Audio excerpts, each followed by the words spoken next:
bin der Michael Kreiner, Geschäftsführer der Grazer Freizeitbetriebe. Das ist eine 100%ige Tochter der Grazer Stadtwerke AG.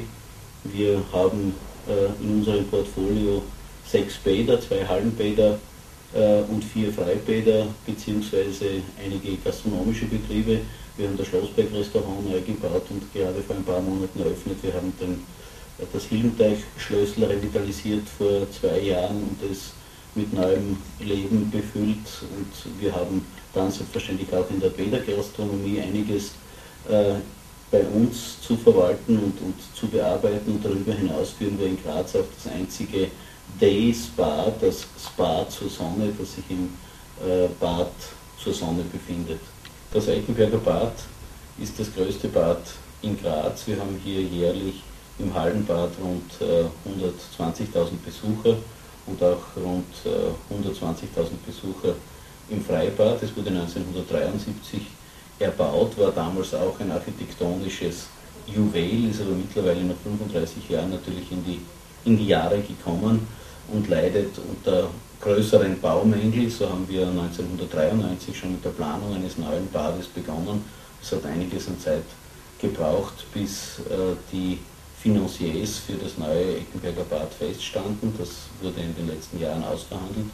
Wir haben jetzt im vergangenen Herbst einen EU-weiten internationalen zweistufigen Wettbewerb durchgeführt, wo wir in der ersten Stufe, da hat es rund 60 Architektenteams aus ganz Europa gegeben, die die unterschiedlichsten interessanten Pläne eingereicht haben. Aus diesen 60 haben wir 8 für die zweite Runde, die im Februar dieses Jahres stattgefunden hat, ausgesucht. Und aus diesen 8 haben wir dann das Siegerprojekt gekürt. Zu den Siegern wurden Fasch, das Architektenteam Fasch und Fuchs aus Wien auserkoren. Interessanterweise, das wussten wir allerdings nicht, weil es war ein verdeckter, anonymer Wettbewerb. Also wir haben erst zum Schluss, nachdem das Siegerprojekt feststand, die Unterlagen geöffnet, um festzustellen, wer dahinter steckt. Fasch, die Frau Fasch, eine Architektin, ist gebürtige Grazerin und lustigerweise sogar gebürtige Eckenbergerin, also die kennt auch die Eckenberger Verhältnisse bestens. Es ist an der Zeit, wie gesagt, mit dem Neubau zu beginnen. Wir sind jetzt in der Feinplanung. Wir wollen im Herbst dieses Jahres, im Oktober, die Feinplanung bei den Behörden einreichen, um kurz darauf die Genehmigung für den Bau zu bekommen und werden im Februar 2009 mit dem Bau beginnen. Es sind rund 2 Jahre, also 18 Monate, um genau zu sein, Bauzeit geplant. Das Projekt ist mit rund 31 Millionen Euro budgetiert. Es soll hier oder es wird ein internationales Sportbad mit einem 50-Meter-Becken und 10 Bahnen entstehen. Damit wird Graz zum zweiten Schwimmsportstandort in Österreich neben Wien. Also wir werden zukünftig hier auch internationale Meisterschaften und Bewerbe haben. Und zum Zweiten wird es neben dem Sportbad ein Wellnesszentrum geben, das verschiedensten Ansprüchen selbstverständlich gerecht werden wird. Wir bezeichnen es als die schönste Saunalandschaft der Steiermark. Oder? Also geplant ist eine Schließung, wir haben verschiedenste Varianten natürlich durchgeplant und durchgerechnet. Es ist mit Abstand die kostengünstigste und effizienteste Lösung, das alte Bad Eckenberg in der Bauzeit komplett zu schließen und dann einfach in einem Schwung sowohl Wellness wie auch das internationale Sportbad nach 18 Monaten zu eröffnen. Es gibt natürlich wenig Ausweichlösungen, sage ich einmal. Wir haben ein zweites Hallenbad in Graz, das sich einer ausgesprochen guten Auslastung erfreut. Wir haben dort eine Durchschnittsauslastung, Jahresauslastung von fast 100%. Das heißt, auf dieses Bad kann man leider nicht ausweichen, vor allem nicht die Vereine und die Schulen. Es gibt allerdings Möglichkeiten mit der höheren Internatsschule des Bundes Liebenau, die verfügen über ein Hallenbad. Ich nehme an, dass einige dorthin gehen werden. Es gibt von der Union ein gerade wieder revitalisiertes Bad, das jetzt Anfang Mai eröffnet hat. Dort gibt es hoffentlich auch genügend Ausweichmöglichkeiten, aber die Vereine, die intensiv trainieren wollen und regelmäßig trainieren, werden wahrscheinlich entweder nach Kapfenberg oder irgendwo anders in der Steiermark ausweichen müssen. Außerdem gibt es da Kapazitätssteigerungen auch im Umbau? Oder? Ja, Sie müssen sich vorstellen, dass die Wasserfläche natürlich doppelt so groß ist. Und wir werden auch Einrichtungen haben, eine verschiebbare Brücke, sodass wir das Bad auch zweiteilen können. Das heißt, man kann eigentlich gleichzeitig zwei 25 Meter Becken benutzen, beziehungsweise natürlich auch durch die 10 Bahnen, nachdem das Becken dann eine Breite von 25 Meter hat, auch quer schwimmen. Dadurch wird die Kapazität wesentlich erweitert.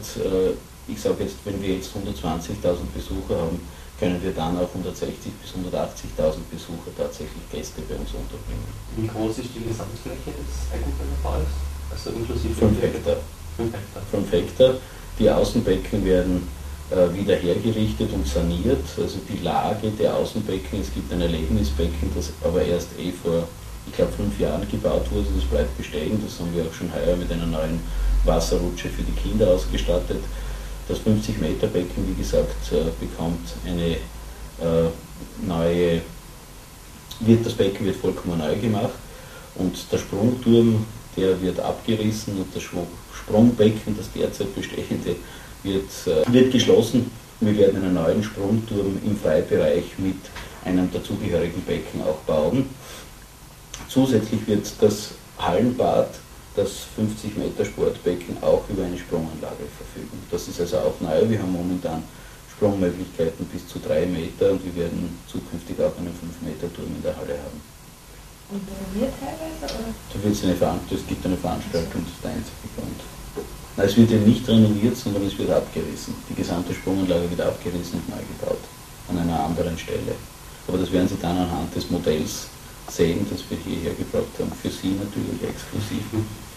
Können das dann filmen. Das kann es sinnvoll vielleicht Modell erklären. Wie hoch wird der Sprungturm und wie tief das Becken?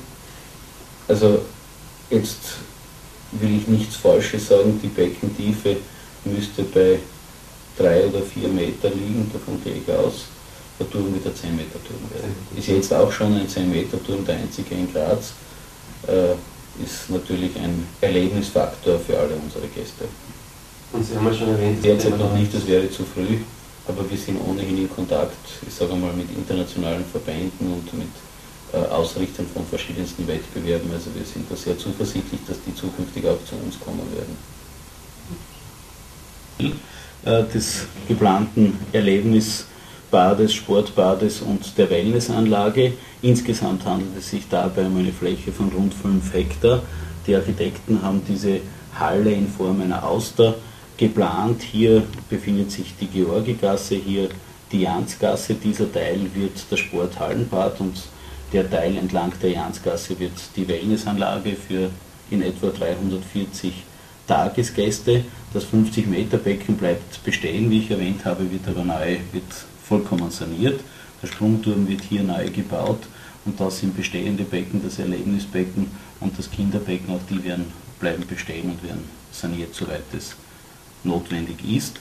Insgesamt sehen Sie hier das Askö-Gelände, das ist bestehend und hier ist auch geplant vom Land Steiermark gemeinsam mit der Stadt und mit Bund einen internationalen Sportpark zu entwickeln. Wir sind auch hier zuversichtlich, dass das in den nächsten Jahren kommen wird. Das wäre dann, das Sportbad wäre das erste Modul für diesen internationalen Sportpark.